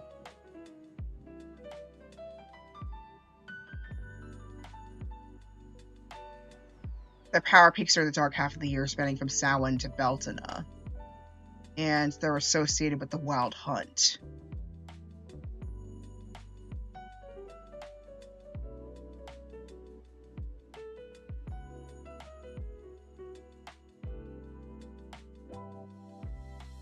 Well, some interpretations describe them as outright evil, others view them as a personification of the harsh, cold aspects of nature, melancholy, decay, and the cruelties of winter. They're sometimes ruled by figures like the Queen of Air and Darkness. And that's funny, because, like, there's a road called Sealy Court not far from my house. So now I know where that comes from. I have heard of Sealy, but, like, unseelie. Huh. Never knew. I'm learning something new today.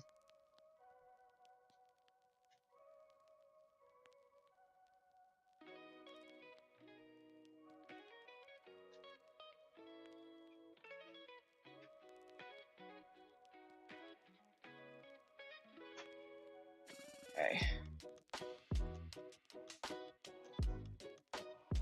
Yeah, they tend to be like, I know the Sealy, at least, like, they tend to be tricksters. They can be beneficial, but, like, if you don't show, like, your gratitude in, like, the right way towards the Sealy, they can be very mischievous. So that's why I say, like, don't trust the faithful, because you just can't, like, sometimes you just can't tell which one you're interacting with until it's too late.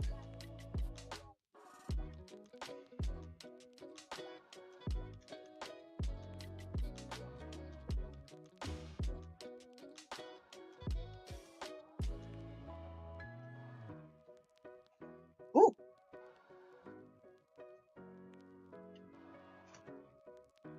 That one flew. Okay. Okay, that's interesting. So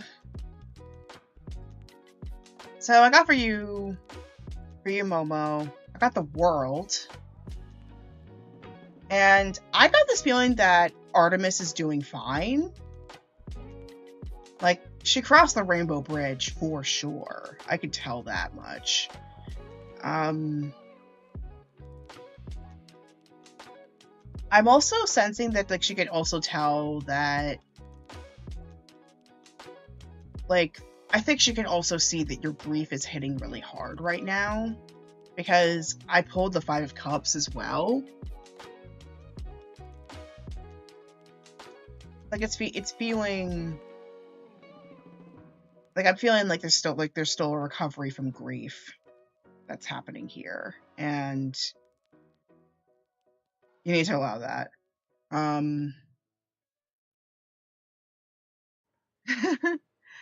Yeah, we can raid Rude after this. We can do that. Yeah, I think she should be on by now if she hasn't tuned already.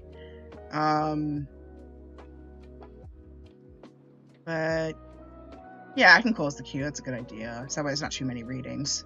So I need to, like, rest and eat after this. But anyway, Five of Cups. Yeah, I'm feeling like also, hello, Luna Centauri. Welcome to the channel. But yeah, I'm feeling I feel like there's some grief that Artemis is noticing from you, and I think she has a message as well via the Emperor, from what I can see, which is very much about the Emperor, which is very much about, like, creating order out of chaos. And I think maybe this might be for my higher self too a little bit as well, but I think there's like a message regardless of who it's coming from. There's a message of trying to create order out of chaos and maybe trying to reestablish some routines, even if Artemis may not physically be present in those routines. I feel like spiritually she's still present though, because it's making me pay attention to the Fae that's in this picture here. It's like, I'm right here, it's okay, you're not alone. Because like it's very easy to get stuck in this sense of like, I'm alone with my feelings. And I hope with this community and with talking with us and several others who have had similar experiences with those losses, that you're not alone. That you're not alone in your experience.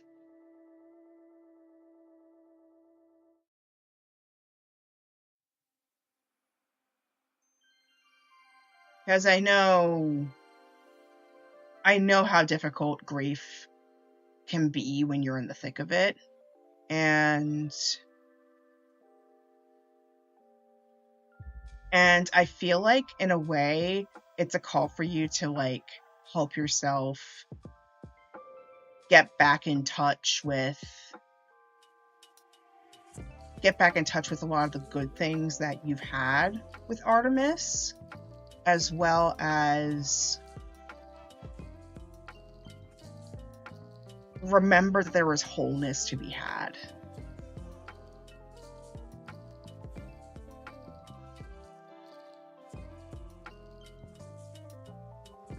That's what I'm feeling from this. But yeah, the vibe that I'm getting is like she's doing well.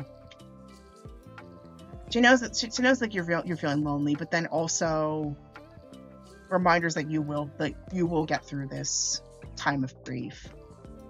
So I hope this helps. I really hope this helps.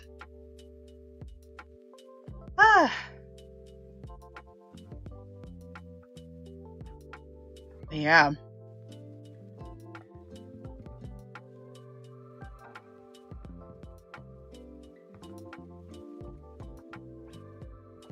Okay. Whew.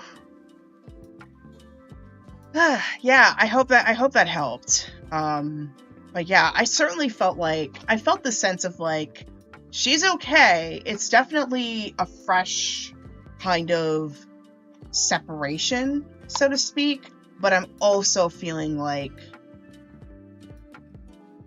she's in a good place, for sure.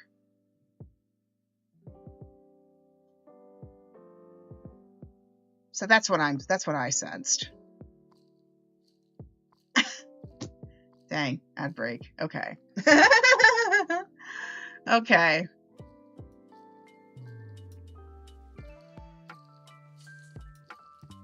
We'll get this ad break to finish, and then we will let this ad break finish, and then we will close off.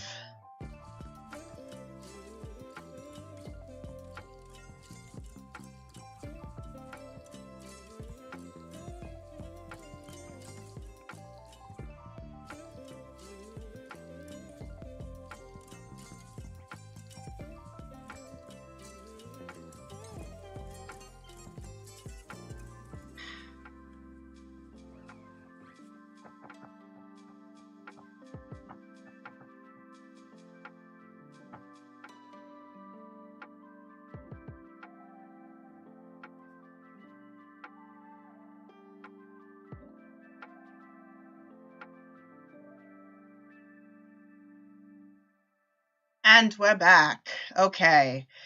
So, Momo, I hope you felt some comfort with that pull. And yeah. I got that vibe too, just from pulling that card. I mean, she was your world, and you were the world to her. I felt that very strongly. And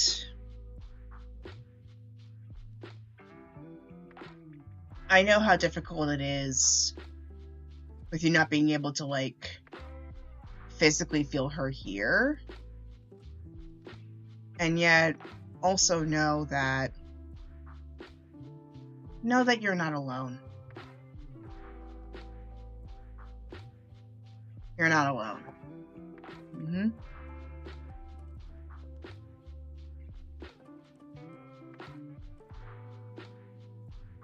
Yeah, that takes time.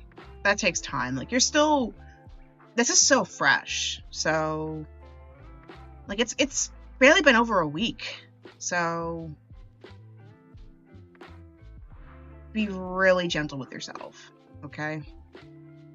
I know it's a lot. Runcie is another good person to talk to about this, because, I mean, for her, that was really rough. I was there through the thick of it, too, so. But, yeah.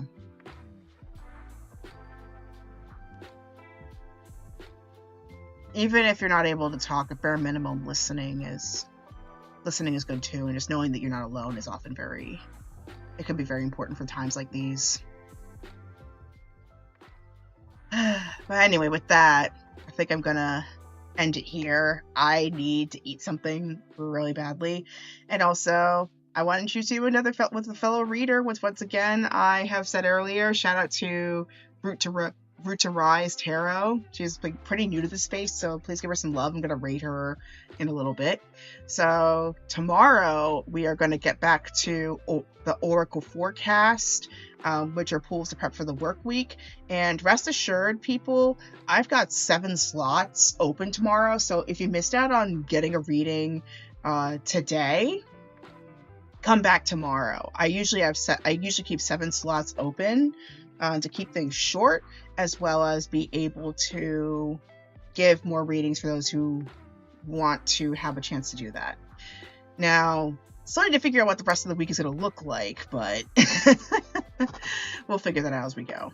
Anyway, still need to decide the charity of the season, but hopefully tomorrow I'll have some ideas. And then for our Discord listening party, I will update that accordingly tonight, so keep an eye out for that information.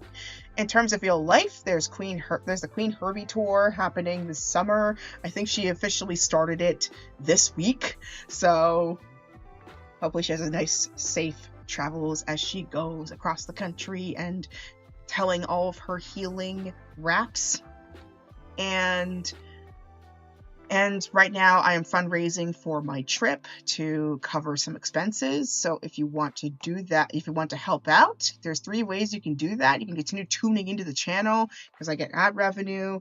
If you have Turbo, you can skip the ads. I still get something out of it. So either way, win-win. You can also donate via my Ko-fi page or via Bits. Ko-fi's a little bit faster because, well, it's Ko-fi. Bits, it takes a little longer for it to process because it won't come in until like June 15th, but like it's still going to go to me. If you're going to do that, heads up, please do it via desktop, because if you do it by mobile, it charges a little extra. So keep an eye out for that. You can also purchase the campaign items, which are on the right side of the screen if you want to purchase a reading from me. What I do on Twitch, it only scratches the surface about what I do typically. So if you want something a lot deeper, that is a great way you could do that, is to like contact me one-on-one. So that's the way you can do it. So here's how you can find me outside of this channel. I got Blue Sky, I got Discord, I got TikTok. This is my Twitch channel, also my YouTube channel. I simulcast on both of them, so if you don't see it on here, odds are pretty good it's on my YouTube, so keep an eye out for that. I also have a vlog channel, which I'm going to upload stuff during the summer, Theological Otaku, which I'm hoping to put some videos up there pretty soon. I also have a Substack, thirdnerd.substack.com. And like I mentioned earlier, I have a coffee shop, so you can donate or shop if you like, whatever you're comfortable with. And like I said, whether you're a poor nerd or a rich nerd, you are always welcome at my table. Finally, this episode was filmed in the lands of the Nanticoke and Lenape peoples. To find out more information about the tribal lands you are living on, the actual people, the actual tribes, and the cultures that are associated with said land, and even ways you can contribute to the project yourself. I especially call upon my Asian and African siblings to please contribute to the project because it could save a lot of time and a lot of resources. Anyway, visit the website native-land.ca for more information. And if I help somebody get in touch with their heritage in some way, shape, or form, I've done my job. Anyway, thank you so much for tuning in to tonight's stream. Hope you all have a great rest of your weekend. Stay safe out there. Drink plenty of water. I drank all of mine tonight, so no need for the dink donk. And as always, may your heart be your guiding key. Thank you so much. I'll see you later. And for those who are live, please stand by for a raid. And for those who are watching the replay, this is the end of the video. And by the way, all the music that I played in the background is by Chill Hop Music, so shout out to them. But yeah. Oh, and Tonsilus Studios is doing Gravity Rush 2. Shoot. What am I going to do? You know what? I think since my tarot stream wasn't that long, I'm going to send you over to Root to Rise Tarot. So for those who didn't get a reading from me, get one from her. She's really good. And then Tonsilus Studios also live. So on YouTube, he goes by Just Playing Games. So if you guys want something to like watch afterwards for those YouTubers, go to Just Playing Games, JPG. You see like an orange JPG on top. You see something live. And on Twitch, he's known as Tonsilus Studios. So go tune in there. But for those who are on Twitch, like those who are part of my raid, I'm sending you guys to Root to Rise. So if you didn't get a reading from me tonight, get one from her. She's super nice. Send some love. She's pretty new to the space too. So until next time, I'll see you later. Bye, everybody.